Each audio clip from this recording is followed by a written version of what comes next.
Welcome to the Speaking Podcast. You can find all our episodes on speakingpodcast.com. We're also on BitChute and YouTube. You'll find the links in the podcast description.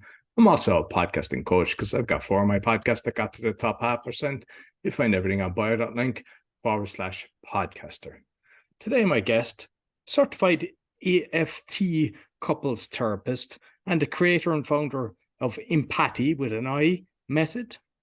He is a BA and MA in economics from Trinity College Dublin, an MA in counselling psychology from Meridian University, and lots more of other things which we'll touch on. And I probably know your name and most wouldn't. You go by Figs O Sullivan, but I know it's Fiacra, so welcome to the show. Thank you, Roy, so much for having me on. Yeah, it's good to meet someone that knows how to pronounce my name on a podcast too. And it's funny, like 2 Irish people on opposite sides of the world. I'm in Poland and you're in Hawaii, so yeah. I know. We couldn't be literally opposite time zones right now, right? Exactly. Couldn't be further apart. So I presume Fiacra is hard for people. I found a few different things. I saw for the meaning of Fiacra. I know it's an Irish name. It's like Raven. I saw Eagle, and then I heard you on some other episode like a Battle King.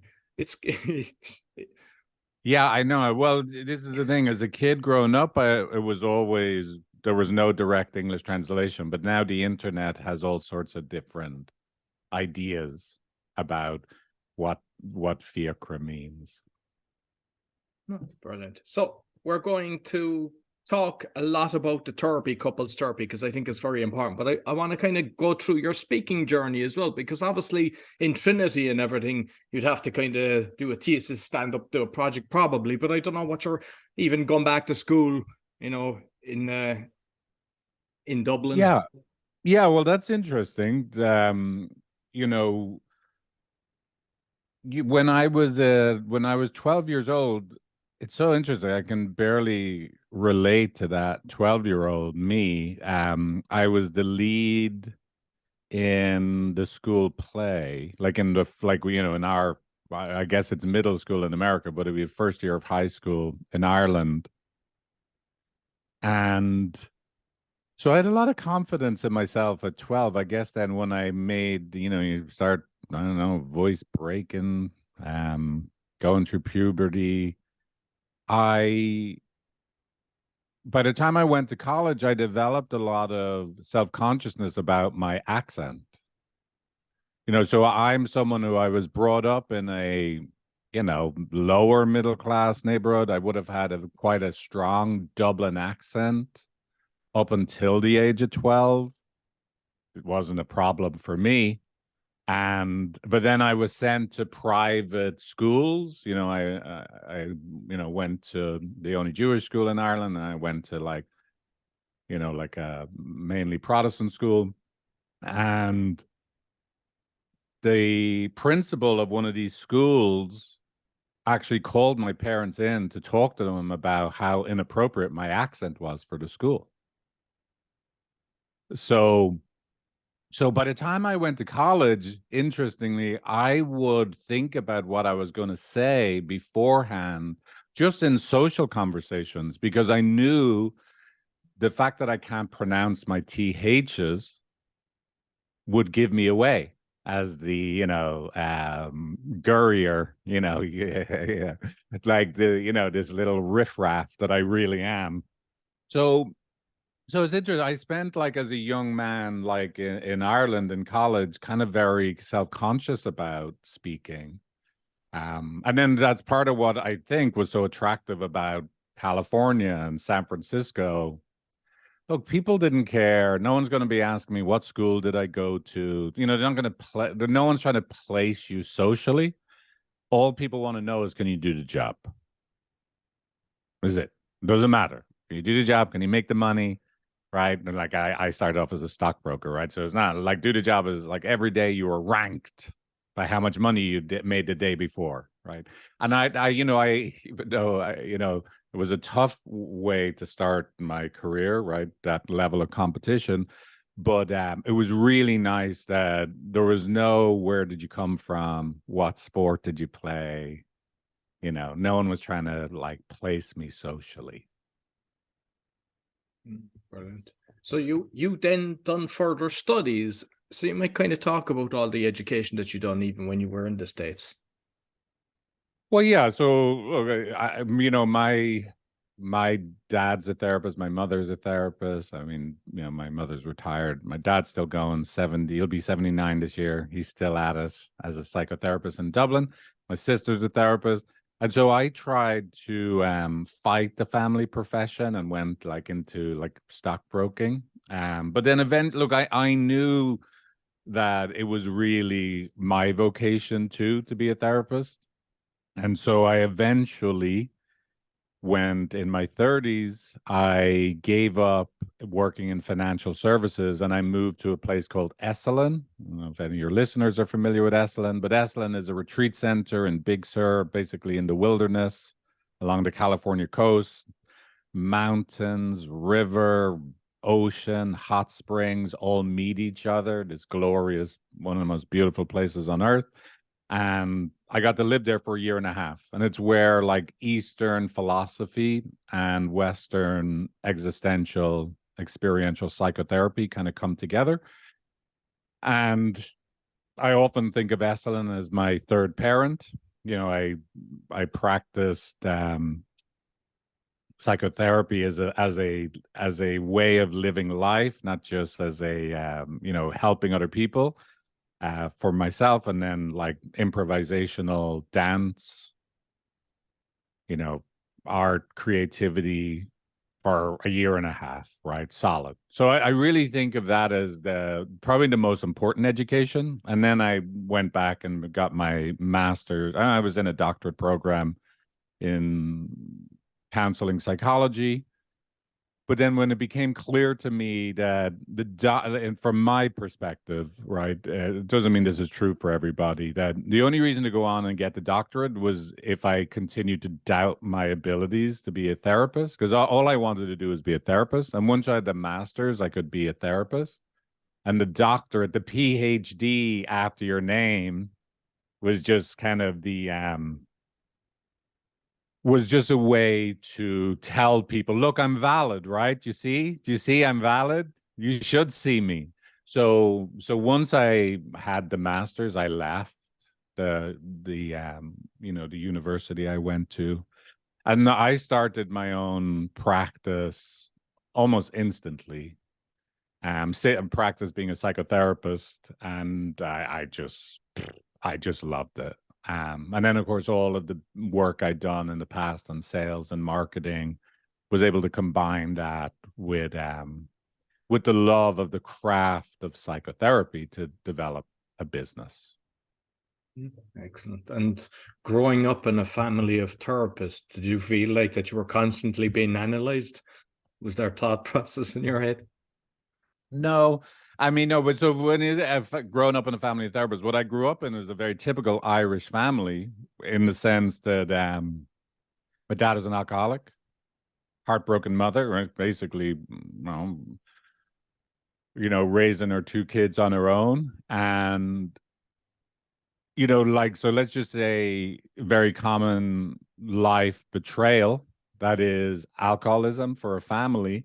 Well, how we overcame that was by actually getting to know ourselves, be curious about ourselves as people, and transforming our own life betrayal into, our superpower, which is this ability to, be empathic and compassionate and help people and their, personal life transformations. So, and then I think there's a big misunderstanding often with psychotherapy. There's different types of psychotherapy, and for sure, some people are analysts and they're analyzing other people.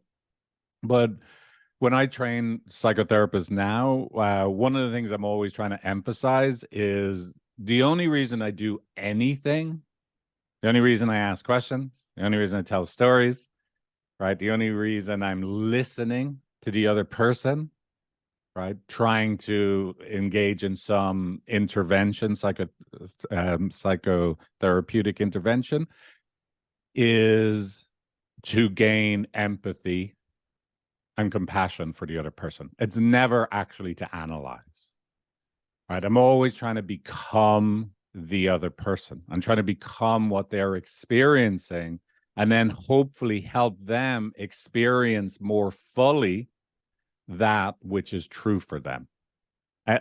Interestingly, analysis, what, like you said, what people often think, like other people are analyzing you, it's just not part of the work that I do, at least. Okay.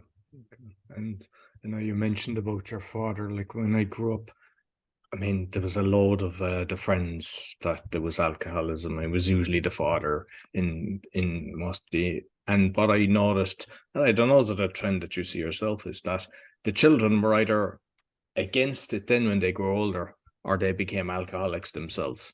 Mm-hmm. Yeah, I mean, look, it's a family, as they say, it's a family. It affects everybody in the family, right? Alcoholism, and so everybody has to find a way to like survive and thrive, whatever path they take. Now, by the way, your accent, where are you actually from? I'm from, we're opposite sides of the world now, but we were opposites as well when we were in Ireland. I'm from Cork. Where in Cork? Toker, with the rough Toker, place. yeah. My dad place. is from, my dad's from Ballyfihan. Ah, okay, yeah, because my mum is actually from Ballyfihan, so my grandmother used to Yeah, live there. yeah. So I spent a Well, lot of time in Ballyfihan, Connolly Road. right, yeah. No, so I would have spent a lot of my childhood out playing soccer on the streets, right, in Ballyfihan. Yeah. So I know that you're a podcaster as well, and you're actually doing it with your wife. So, which is very interesting because you're kind of you're helping people, but you're also kind of, from what I understand, you're kind of going through your own issues that's on the podcast. Is that correct? The way that you're kind of. Yeah, but again, so much of the work we do is about, it's, like the name of the company, right? Empathy. Is we're just trying to help people understand that which they're going through is normal. It may not be particularly pleasant, but it's totally normal. And the way to improving how you feel is through feeling your feelings better, not actually working on feeling better. And so we try and model in our podcast, right? We have different types of episodes, but when we do the episodes with my wife and I, we try and model what it is to be actually conscious in love and relationship, and acknowledge and accept that we get reactive and we have hurt feelings, and that we create negative systems with each other, and we use those negative systems that we create as opportunities for greater connection. We don't actually spend our time working on not getting into trouble, which most people are pretty determined to work on not getting into trouble. We're always trying to help people kind of come to this kind of being in what's happening more fully, not trying to get away from it. So yeah, so we try and model that for people.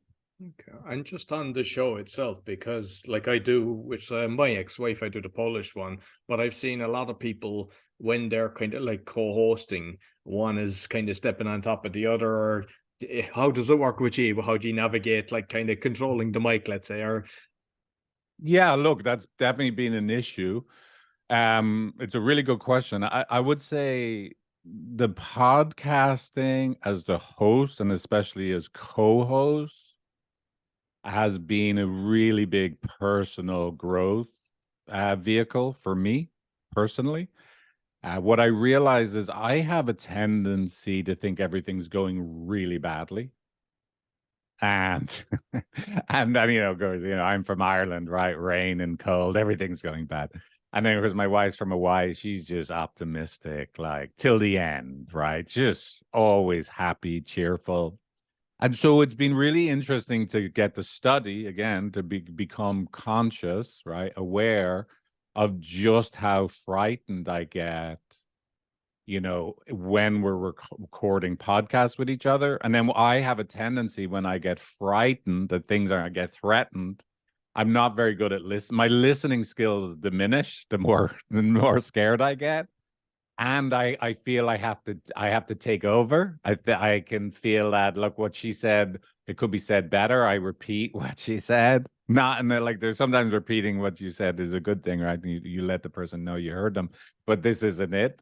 So it's been a wonderful experiment, podcasting, on putting ourselves into a relationship, a relationally difficult situation with each other, and then studying, getting to know ourselves more deeply, and how do we, navigate those stressful situations and end up having more empathy and compassion for each other and closer than ever because we went through it. Again, we didn't try and avoid it. We actually purposely went into the middle of it. It was difficult. We hurt each other's feelings. We stepped on each other's toes. And then we're able to have empathy and compassion and love the parts of each other that got hurt when we were in that threatened place with each other. No, I think it's a fantastic idea. And it just, people then can kind of relate to that, because so many people think if they have an argument or anything, or the stuff that you're discussing, because I know there's a few different topics that you've covered, they feel that it's kind of unique to them instead of it's kind of the norm. So, yeah, sorry. No, go on. That's good. Absolutely. Yeah. So there's a few things actually that I'd like to talk about, the kind of therapy. One is, if the couple are having serious issues and only one of the parties wants to actually get help, what's the best solution for something like that? Well, there's a couple of different things, but let's start with just practical. One of the things I learned back in my days as a stockbroker, one of the hard lessons I learned is just get a small order first. Ask for a small order, right? So, so back in the days when we'd still sell stocks over the telephone to people, right? You just want to get a small order. If you get a small order, then they could be your client for a long time. So just ask for one session. Let's say you're in a relationship and you want to do couples counseling and your partner doesn't. A lot of times what I see people do is they'll go, so look, I really think we need couples counseling. It's probably going to take some time because we have a lot of issues. No one's going to want to sign up, right, for months of a session every week of couples counseling if if that sounds torturous to them. That's too big of an ask. So just ask for one session. One session. And what I always tell people, which I'm very proud of, right? Not only me personally, but all the therapists in my company, we have 100% record. Everybody gets out alive at the first session. No one has ever died in the first session. Right. So worst case scenario, the person I can't imagine anything worse. You get them in the first session and they never have to come back if they really hated it and it seems like it's not valuable. Now, why would we tell people that, look, only get them to the first session and they never have to come back if they don't like it? Usually because the person that's reluctant to go to couples counseling, the story they have, just you're imagining psychotherapists are analyzing each other, right? Analyzing other people. What it's actually like with someone that knows what they're doing is completely different, right? Where it's not like what you see in TV. Well, again, there's couples counseling that it really is like what you see in TV and the movies. The therapist is trying to work out what's wrong with both of you, what's wrong with the two of you together. And it's just a horrible experience. But what we do, this particular brand of couples counseling that we practice, is we're trying to understand what is the system that this couple co-create with each other, that it takes both of them to create, not because either of them are bad, but because they love each other so much that they get threatened when they're disconnected and they engage in survival strategies that even though they make logical sense, they end up making the relationship worse, not better. And when you look at the relationship through that lens, it's much easier to actually have empathy and compassion for each other. So usually someone that doesn't want to go to couples counseling, they don't want to go because they are pretty sure they're about to discover even more information about how they're the bad one in relationship. And then they go to a first session and they discover, oh, wow, this actually might be a safe place for me, that I'm not the bad one. This therapist is saying it's both of us. They're not also just focused on me and what I'm not doing. They might be the very first person to sign up for the second session. This is the best hour of the week. It's the only hour I have that it's not like, oh, and it all emphasize and how crap I am at relationship. Excellent. And I'm just curious because sometimes men prefer to relate to men because they feel like they'll hear them better, they'll have a better conversation. The woman will feel that they'd prefer to have a woman. What's the situation when the partners would prefer their own sex? Or is there ever a situation where you could have two counselors like yourself and your wife that Yeah. are... Yeah, sometimes people do two at the same time. Like, they'll have both therapists. I mean, my wife and I don't see people at the same time. Like, we've definitely led workshops together where we're working with multiple couples at the same time. But yeah, it happens, right? But you look, I haven't found it to be that big of an issue where one person wants a man, the other person wants a woman, and it's a real like let's go, let's fight this one out, right? We're going to make this our big relationship issue, what gender the therapist is. I haven't found it to be an issue, but yeah, so definitely people call in sometimes with a preference for a man or a woman therapist, or they want a parent, right? Or they want someone that their same sexual orientation. It happens, but yeah, but it's not something that I find is a big issue with couples. And I know you've created a course. So one, you might just kind of, just for those that are kind of speaking coaching that are interested in creating a course, you might give some advice on that, but also what you kind of cover in the course. Yeah. Yeah. Well, so here's the interesting thing. Yeah, we have several courses for people.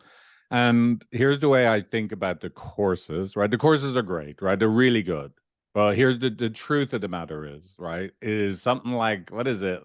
87% of people that sign up for online courses never finish them. They just don't finish them.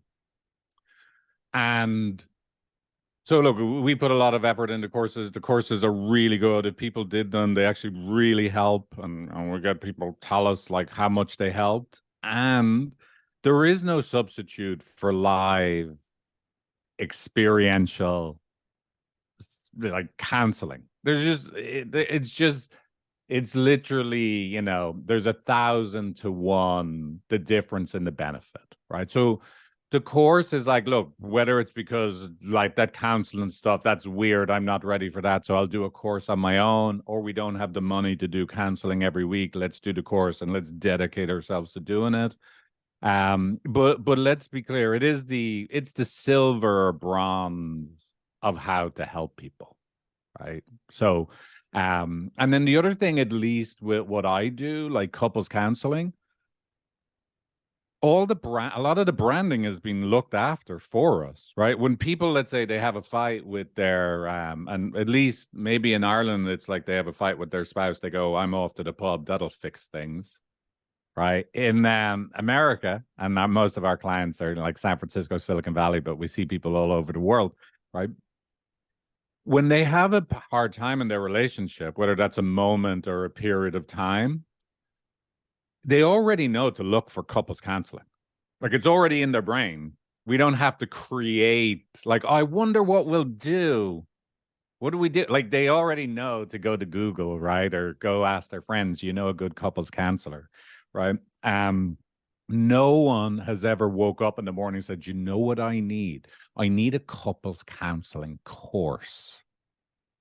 Right. So we had a bit of a big refocus in the last year and a half, that like we have like an app we built for couples, we have courses.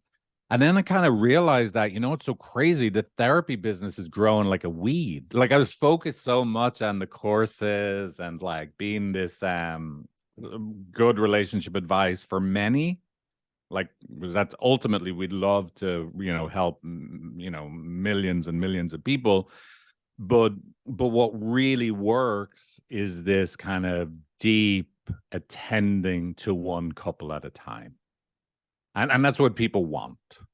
right? So yeah, we still have all the courses, and again, they're very good, but I have very little trust in people actually do the work, right? People just don't do the work on their own without a coach, right, to guide them through it.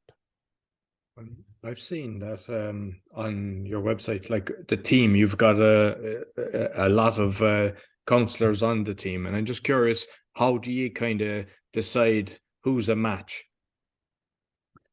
Yeah, so we have an intake coordinator, therapist, matchmaker, and they talk to our prospective clients, right? And counseling and coaching, right? So and then they know they have a relationship with every one of the therapists. Their job is to know the therapists and coaches really well, and then they will actually make a recommendation of which coach or therapist that they think the prospective client should speak to, given they don't like bold. If they don't like bold, like Irish accented men, they're not going to be recommended to me, right? And then we also run.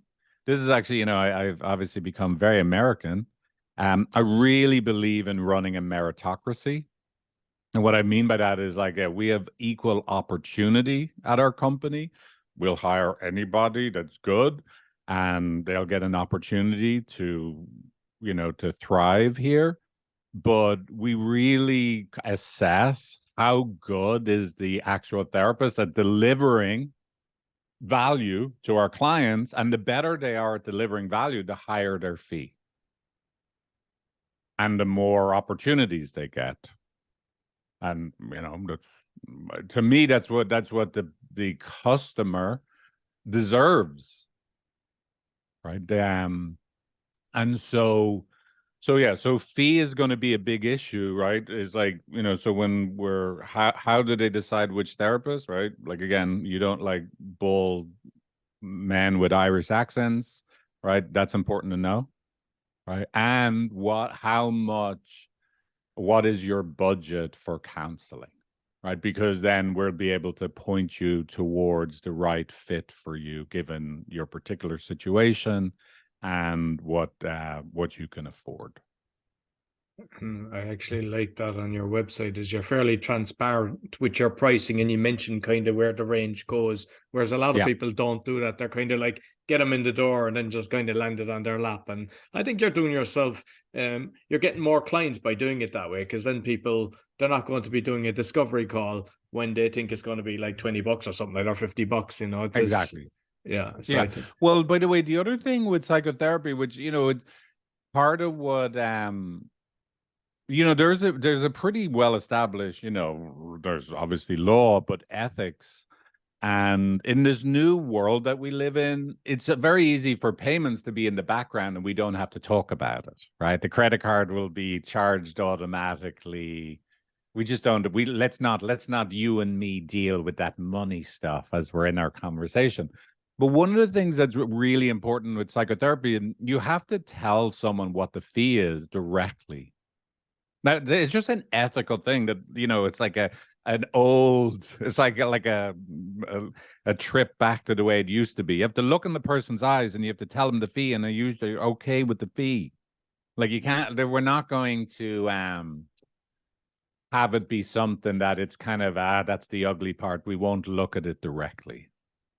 Right. So we're always very, very upfront. Sometimes the clients might think it's weird just how okay, like you don't have to be that transparent, but it's not. It's just psychotherapy in general. We look at it as part of the relationship because it's really important to name clearly, because of the intimate nature of the work. And by the way, all the research is clear. The thing that makes psychotherapy work is the quality of the relationship with the therapist. That's the number one factor that makes it work. But then we want to make sure always that we're being really clear and transparent, that it is like you're paying me, I'm your guide, but it is a professional relationship. So yeah, being really transparent about the fee is very, very important to keeping the safety of the container with the clients. Okay, excellent. Just curious on a situation that I kind of noticed in Poland. I haven't really seen it much in Ireland, but in Poland, where a partner belittles the other, it happens a lot in Poland that they're putting them down. Usually, the woman putting down the man. I've seen it with a load of different friends that I've got, and they just brush it off or whatever. But it's like, when there's a situation like that, what's like, how do they overcome that? And I'm not talking the once off. It's like a continuous thing that I've seen with a few people. Sure. Yeah. So, look, here's the most common relationship dynamic. Of course, I don't know these particular people and what's happening, right? But the most common relationship dynamic is one person is hurting deep down inside because they don't feel prioritized, or they don't feel special to their partner. They don't feel really cared for. And so they're hurting inside.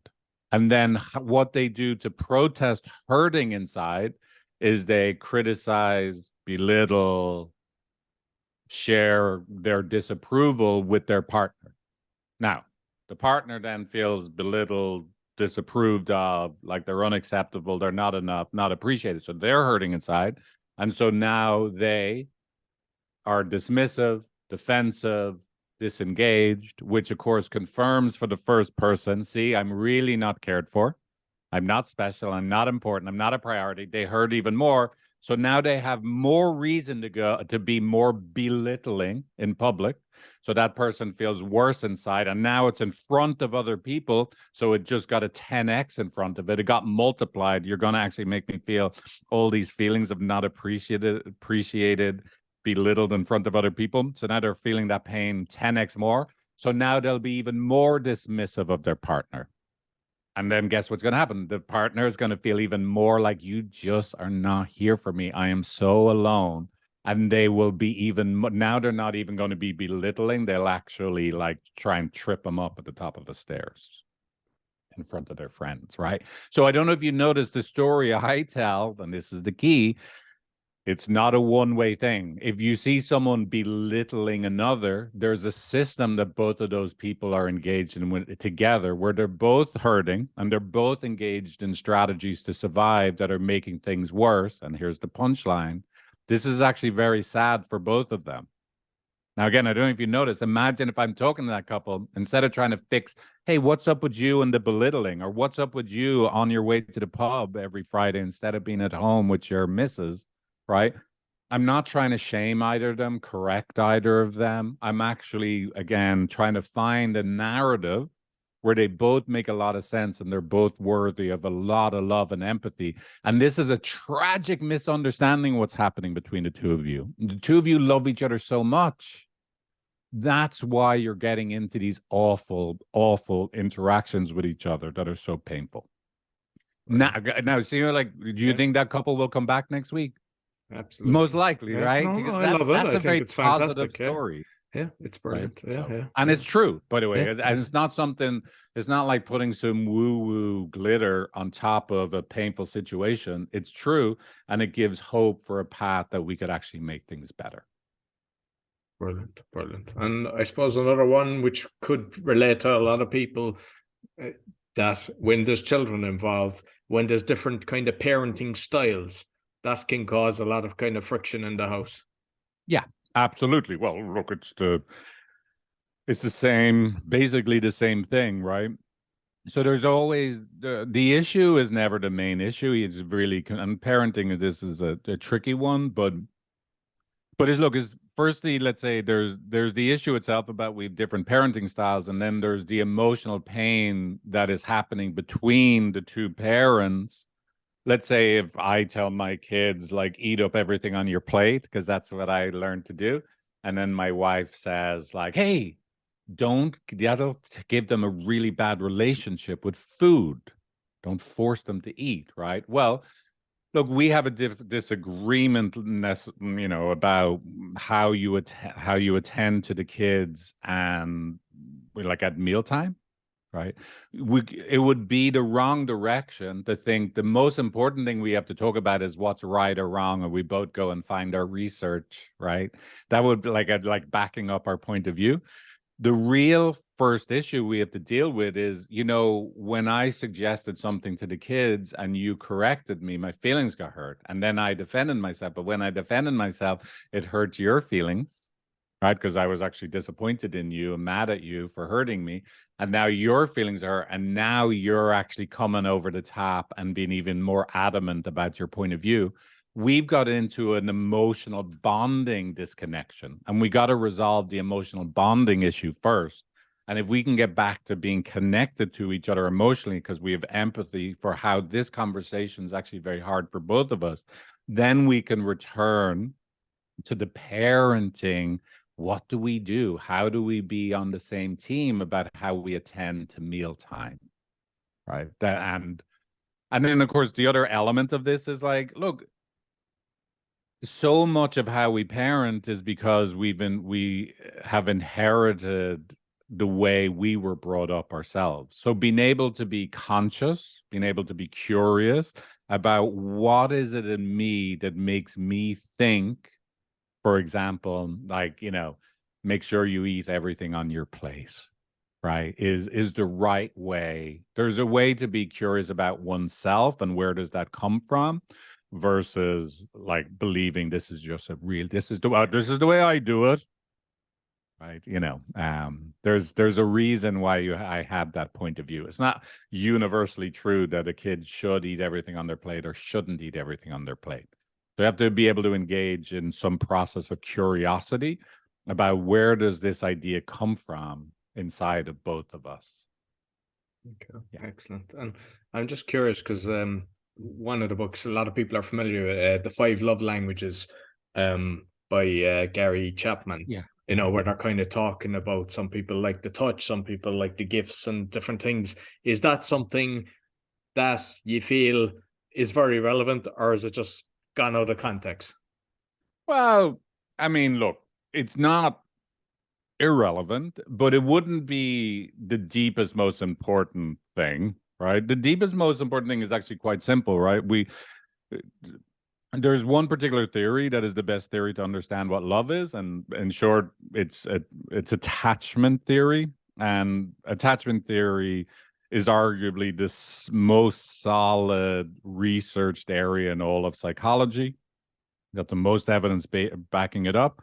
And in short, we all just need to be attached, emotionally bonded from the cradle to the grave.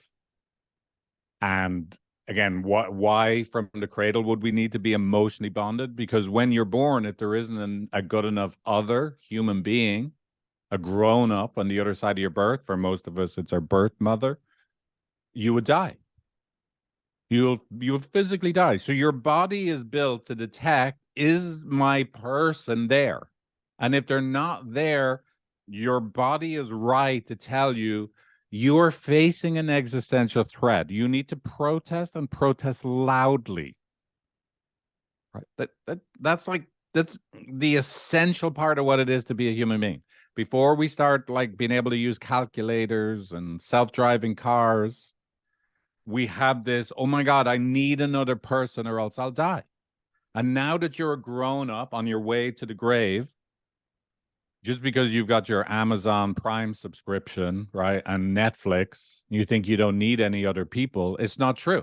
You're physiologically the exact same. When it looks like your person's not there for you, you're going to get threatened and you're going to protest. So as simple as that sounds, that's the most important part, right? When you look at what human beings are doing through the lens of attachment, every single time you see a couple having a hard time with each other, it's because they're in attachment / emotional bonding distress. And everything they're doing and saying is just their way of protesting being in emotional bonding distress. And if all of that is true, they're actually both worthy of a lot of empathy and care. And if we can calm them down for a minute, it can help them feel that for each other, and then actually be curious about themselves and each other, and then actually share their most vulnerable feelings in a way that'll give them the best opportunity for their needs to be met by each other. Excellent, excellent. And just with the empathy, then with the I mean, I for Ireland, I'm just curious, what was the reasoning behind the. The empathy with an I in the end, not a Y in the end. Well, look, really the main reason I tried to buy empathy with a Y in the end.com, and the guy wouldn't sell it to me. For all I know, I was talking to Elon Musk or something, right? But yeah, the guy wouldn't sell. I was glad he at least talked to me. And so empathy with an I on the end was the kind of, what do you call it, Jimmy rigged, or I think in America they say jerry rigged solution, right? And then of course, I lived in San Francisco for whatever number of years, almost my entire adult life. And that was the thing, right? Shopify, like, I don't know, like having some slight, like, little twist to a word, right? So, but yeah, so empathy is the key, right? We're always trying to get people to have this empathic experience. And a lot of people don't quite get what empathy is. And, in short, it's like feeling with people what they're feeling. But most people understand one way empathy. But what we're trying to do is have people feel empathy squared, which, so both people are hurting. And we're not just trying to get one person to feel empathy for the other. We're trying to have them both to be in their pain, and both of them feeling their own pain and each other's pain at the exact same moment. So it's just this complete circular, like they're just immersed fully in, oh my God, I feel so much like sadness that we are both hurting. That's actually where people can connect really deeply and love each other. So that's the key transformational experience, to get people into that shared empathic moment with each other. Excellent. And just finally, because I always like to kind of know, with the social media, it's a minefield out there, what you feel serves you best with all the different platforms that are there. Yeah, that's a really good question. I mean, look, obviously for reach, like TikTok is really good for reach, but what we find is YouTube. We like YouTube the best, primarily because, given the nature of our work and what we're doing, right? It's not very fluffy, right? It's all these kind of like deep, like, answers that we find that, while we haven't cracked YouTube, that we get a big audience. However, the people that are watching our videos, they're really interested, in a significant way in what we're doing, and they're dramatically more likely to reach out. And podcasts, right? I mean, it's not social media, but we like podcasting, and YouTube is probably the most important channels for us. And I saw that, yeah, because I'm playing around with that as well. I've started to put the podcasts on YouTube, because now YouTube have the option. Have you found that beneficial to your numbers on the YouTube? Well, it's interesting. I haven't looked. I primarily, yeah. So I haven't looked, like, myself. I'm a little bit of obsessive compulsive. The more I stay away from the numbers, and like, my first job was like, like trading and stuff. I know you have the cryptocurrency podcast. In 2017, when I first started trading, like, cryptocurrencies. Now I'm a Bitcoin only hodler, but my wife was like, "Why are you working as a therapist? Why aren't, like, you should just do this full time?" But it just isn't it doesn't feel good. Like, I can definitely get obsessed with the numbers, and I'm watching all the time, and I like technical analysis. But it doesn't feel good. So I actually try and stay away personally from actually all of the metrics, because I have that part of my brain that will just dive in, and I'll get really obsessive. But so yeah, it's an interesting. I got to check, like, how we have created the YouTube podcast, like, area on our YouTube channel. But I'm not sure what the impact has been. I like having these conversations and just keep doing them, and I'm not that concerned about whether people listen to them. I just trust that if I keep having, like, meaningful conversations for me that the rest will look after itself. No, I believe the same. It's like it'll land on the person that needs to hear it. Exactly. Yeah. Yeah. Listen, Fiacra, thoroughly enjoyed the conversation. You might let people know how can they get in contact with you. Yeah, I would say the easiest way is just the website. Again, it's empathy with an I on the end.com. And you can find our podcast there. Like I said, we built a web app for couples. That's a really easy way, and it's totally free to get to know the wisdom, and you'll find out what your attachment style is. So if you take the quiz at empathy.com, that's probably the easiest way. Then once you've taken the quiz, we'll be able to stay in contact forever if you want or not. Yeah, that's it. Okay, perfect. Thank you very much, Fiacra. Thank you, Roy. Good to meet you. Yeah, good speaking with you too. I'll make sure I put the links both on the audio and the video. Basically, for those listening, you'll find every episode on speakingpodcast.com, also YouTube, and you'll find my coaching along with my other websites on bio.link/podcast. Or be sure to give us a thumbs up, 5-star rating, and make sure you check out Fiacra, aka Figs O Sullivan's podcast with his wife. Give him a 5-star rating as well. It really helps. Until next week, take care.